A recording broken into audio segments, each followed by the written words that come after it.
Nabi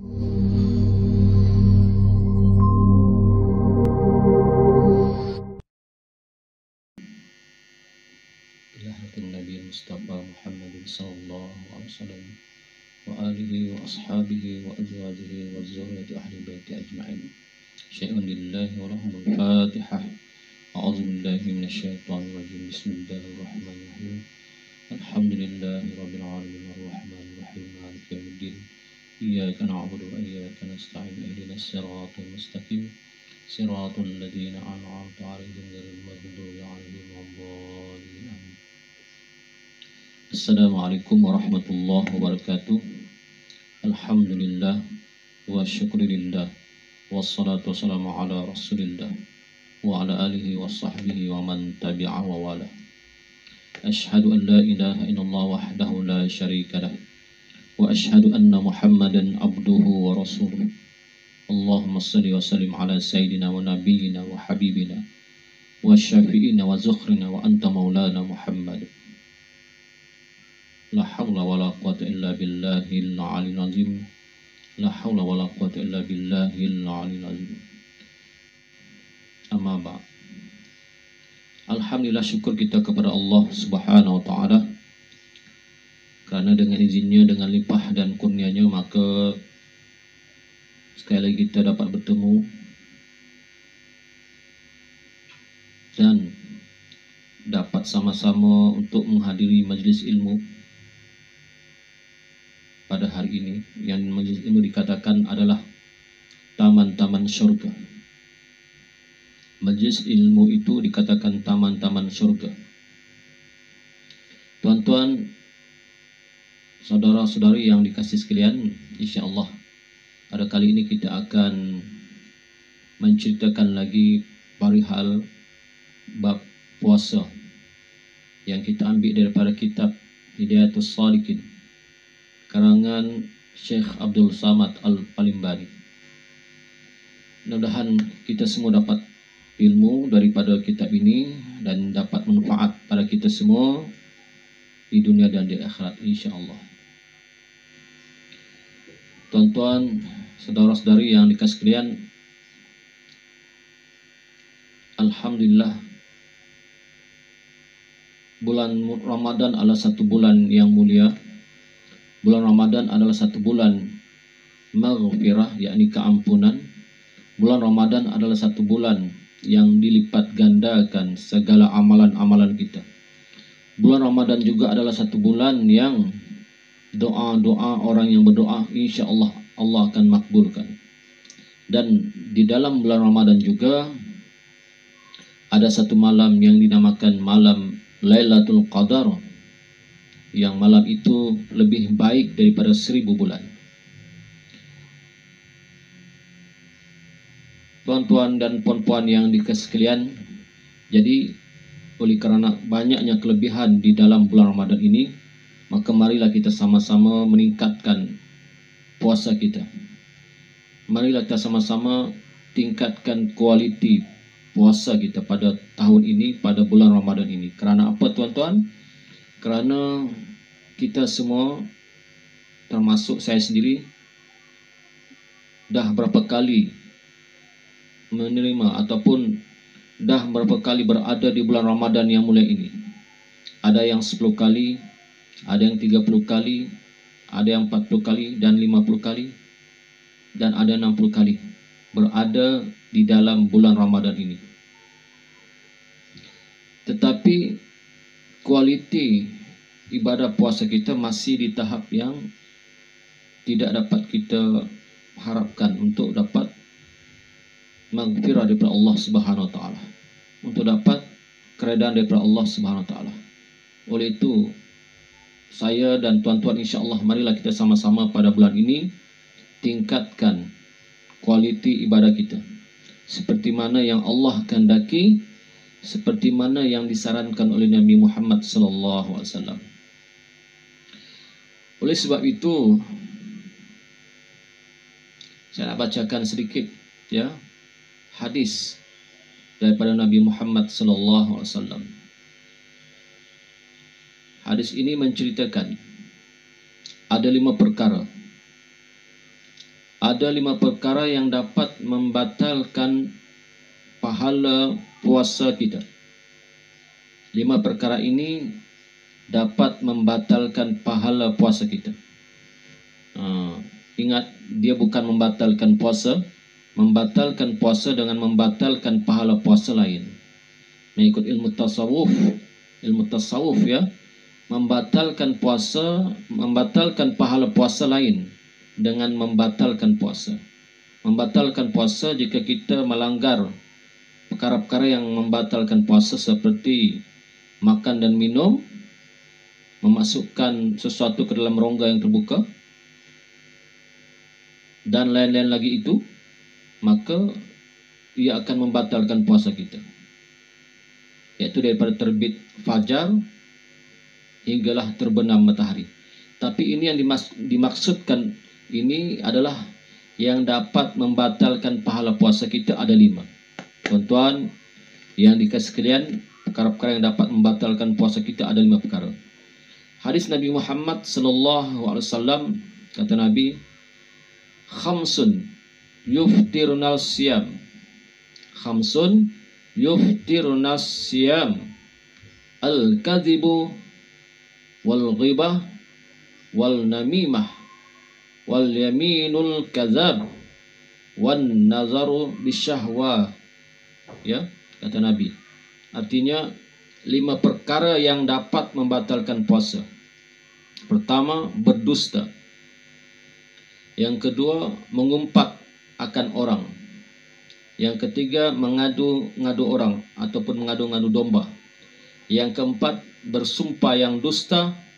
Yang kelima, melihat perempuan dengan syahwat, sama ada perempuan itu istrinya atau perempuan lain. Ya. Dan lagi sabda Nabi Muhammad sallallahu alaihi wasallam yang maksudnya, hanya sungguhnya puasa itu perisai yang memelihara akan daripada datang kejahatan. Maka apabila ada seorang daripada kamu puasa, maka jangan jima dan jangan kamu jahil. Maka jika seorang hendak membunuh akan dia, atau hendak berkelahi akan dia, atau memaki akan dia, maka hendaklah ia berkata bahawa aku puasa, bahawa aku puasa. Maknanya puasa ini adalah perisai yang memelihara daripada datangnya kejahatan. Maka seorang dari kamu, yakni kita semua berpuasa ini, janganlah kita jahil ya dalam bab puasa, dan janganlah kita jima. Andai kata datang seorang yang hendak membunuh ataupun hendak berkelahi dengan kita, ataupun dia memaki-maki kita, maka hendaklah kita berkata, kata Nabi, inni saimun, inni saimun. Katakanlah bahawa aku puasa, aku berpuasa, aku berpuasa. Dan demikian lagi memeliharakan telinga daripada mendengar kepada yang diharamkan oleh Allah Subhanahu wa taala, seperti akan orang yang mengumpat. Ya, pelihara telinga daripada mendengar orang yang mengumpat, mendengar orang yang berdusta. Mendengar orang yang mengumpat itu sekutu bagi orang yang berkata seperti tersebut dalam hadis Nabi Muhammad sallallahu alaihi wasallam. Artinya orang yang mendengar mengumpat itu seolah-olah ia pun mengumpat sama, ya. Kata Nabi bahawasanya orang yang mendengar itu menyekutui bagi orang yang berkata, dan bahawa orang yang mendengar akan orang yang mengumpat itu satu daripada 2 orang yang mengumpat. Kemudian lagi pelihara perut. Kita pelihara juga perut kita daripada memakan makanan yang haram dan syubha. Dan hanya sesungguhnya hendaklah kita berbuka dengan makan yang halal, dan jangan banyakkan makan pada waktu berbuka sekira-kira lebih daripada makan yang biasa, supaya senang kita beribadah pada waktu malam hari, supaya mudahlah kita sembahyang fardu maghrib, mudahlah kita sembahyang fardu isya, dan mudahlah kita sembahyang sunat tarawih. Kerana kalau kita banyak makan ketika berbuka puasa, maka menyebabkan kita jadi lemah, badan jadi lemah, badan jadi malas, kemudian datanglah sifat mengantuk, menyebabkan kita jangankan nak sembahyang tarawih, nak sembahyang fardu maghrib pun kita dah tak larat, ya, nak bangun, ya, pun dipaksa sangatlah. Sebab itu eloknya ketika berbuka puasa ini janganlah terlalu banyak makan, ya, sederhana sahaja, insya-Allah, supaya nanti ringan kita untuk bangun beribadah seperti sembahyang maghrib, sembahyang isya, dan sunat tarawih. Kalau nak makan banyak pun makanlah selepas salat tarawih, supaya waktu itu dah selesai, ya, ibadah. Tapi bukan maknanya banyak sangat. Kalau nak makanlah yang agak kita maklumlah kan, kita ni jarang-jarang berpuasa. Sekali-sekali kita berpuasa, subhanallah, masya Allah, ya. Jadi makanlah berpada-pada. Kata Imam Al-Ghazali dalam kitabnya, dia kata, tiada daripada perut yang terlebih benci kepada Allah Azza wa Jalla daripada perut yang penuh daripada makanan yang halal, maka betapa lagi daripada makanan yang haram. Dia kata Imam Ghazali, perut yang Allah benci adalah perut yang banyak makanan walaupun halal, subhanallah, ya. Apatah lagi makanan-makanan yang haram. Sedangkan yang halal pun kalau terlebih banyak, sampai nak bangun pun payah, berat, ya, penuh, perut tu full dengan makanan dan minuman, maka perkara itu dibenci Allah, ya. Artinya makruh lah kalau dibenci Allah, makruh. Maklumlah kita nasib baiklah, pada kali ini tidak ada bazar Ramadan, ya. Kalau tak, setiap kali masuk ke bazar Ramadan, setiap nampak barang-barang, nampak makanan di depan mata, semua kita nak. Yang itu, yang ini aku nak, yang itu pun aku nak, itu pun aku nak, ya. Kenapa tuan-tuan? Kerana nafsu kita tu, nafsu. Tapi bila waktu time berbuka, subhanallah, tak dimakan pun, sikit dia makan. Kerana cepat kenyang. Minum pun minum cepat kenyang kita, tuan-tuan. Ini pelik. Sebab apa? Kerana perut kita ketika berpuasa kosong. Perut kita ketika berpuasa kosong, bila diisi mendadak dengan makanan terus, itu jadi sakit tu. Sedangkan Ramadan ini sebenarnya menyihatkan badan, ya. Tapi bukan menyihatkan betapa makin teruk. Ini, ya. Maka apabila engkau ketahui makna puasa itu, maka sayugianya engkau banyakkan akan puasa itu, ya, barang sekuasamu. Kalau kita tahu kelebihan puasa, kata Imam Ghazali, banyakkanlah puasa ini sekarang kita mampu.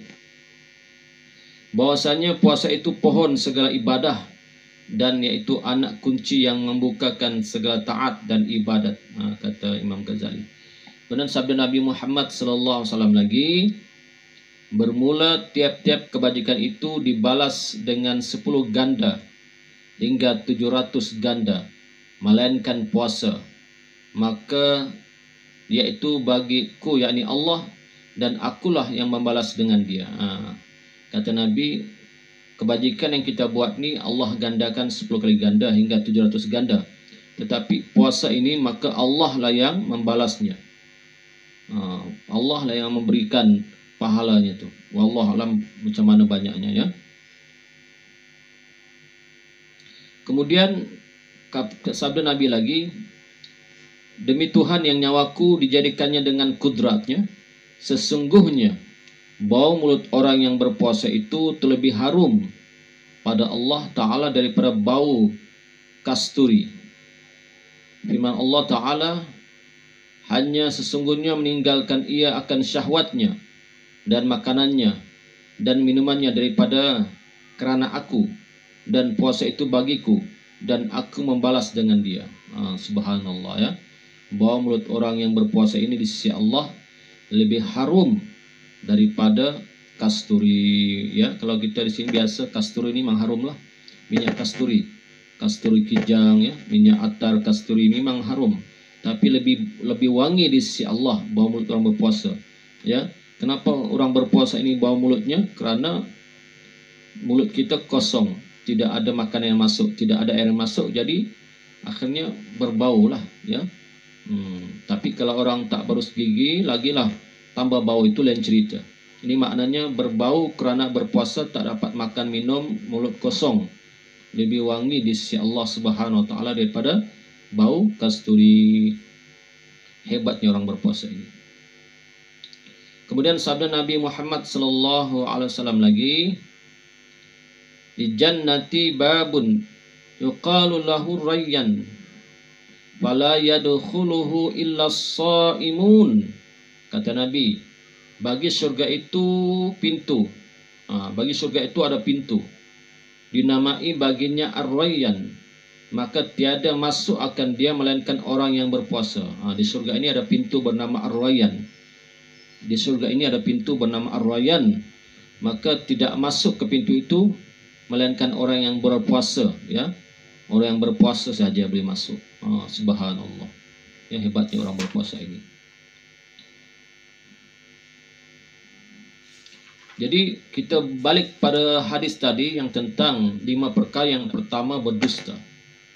Berdusta ni artinya berbohong, ya. Berbohonglah. Jadi kalau boleh kita elakkanlah di bulan Ramadan ini daripada berbohong. Kalaulah bohong kita ni seperti apa yang ada kartun tu, hidung memanjang, apa nama tu saya lupa. Berbohong hidung panjang, berbohong hidung panjang. Kalaulah begitulah, subhanallah, semua orang tahu kita berbohong. Jadi kalau boleh janganlah kita berbohong, insya-Allah. Tahan-tahanlah sikit. Kalau kaki bohong tu tahan-tahan. Walaupun bohong itu kecil kita rasa, tapi kalau boleh elakkanlah, insya-Allah. Yang kedua, mengumpat. Mengumpat ni dalam istilah sekarang zaman moden, zaman sains dan teknologi, zaman IT ini dikatakan membawang. Dulu pun saya tak tahu apa makna membawang ni. Saya ingat membawang ni membawa bawang, putung-putung bawang. Rupanya membawang ni artinya mengumpat, menceritakan hal orang itu, hal orang ini. Sipulan-sipulan tu begini, guys. Sipulan-sipulan tu beginilah. Sipulan-sipulan tu beginilah. Jadi kalau boleh Ramadan ini kebetulan pula kita PKP ini, stay at home. Duduk di rumah diam-diam, tak jumpa orang. Banyakkan ibadah, baca Quran ke, berzikir ke, baca kitab ke, ya, baca-baca buku agama ke, gitu. Buatlah benda-benda yang bermanfaat, ya, selama Ramadan. Ada orang tu di bulan Ramadan dia kaki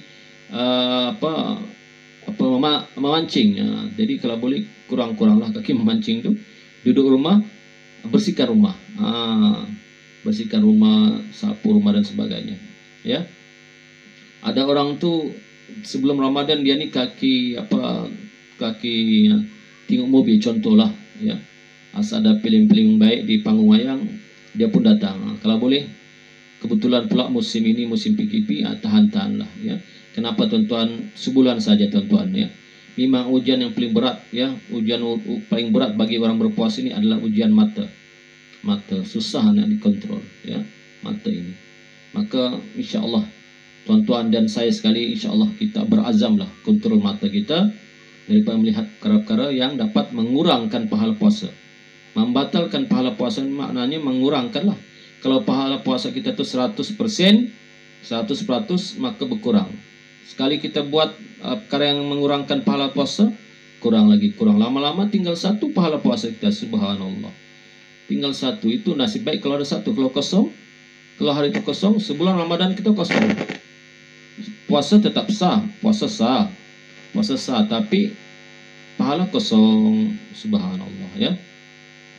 Kemudian mengadu domba. Mengadu domba ni menceritakan sipulan tu contohlah. Ni sipulan tu gini-ginilah. Kenapa? Gini-ginilah. Contohlah gitu. Ya, mengadu domba, pergi ke rumah jiran sana, begitu dia sipulan tu gini, mengadu-ngadulah kesalahan-kesalahan orang lain, kan. Macam-macam. Kemudian bersumpah dusta, bersumpah yang bohong. Bersumpah tapi sebenarnya bohong. Dia kata demi Allah, padahal bohong. Ini pun mengurangkan pahala puasa. Yang kelima, ini yang paling payah lah, itu melihat perempuan dengan syahwat, dengan nafsu. Lihat perempuan dengan nafsu, ya, so itu kita digalakkan jaga mata kita, insya Allah. Jaga mata. Kata ulama, termasuk istri kita sendiri pun, ketika Ramadan kita bukanlah menjauhkan, tapi kita kawal, ya, daripada terbangkit hawa nafsu kita, syahwat kita. Maka ini akan dapat mengurangkan pahala puasa.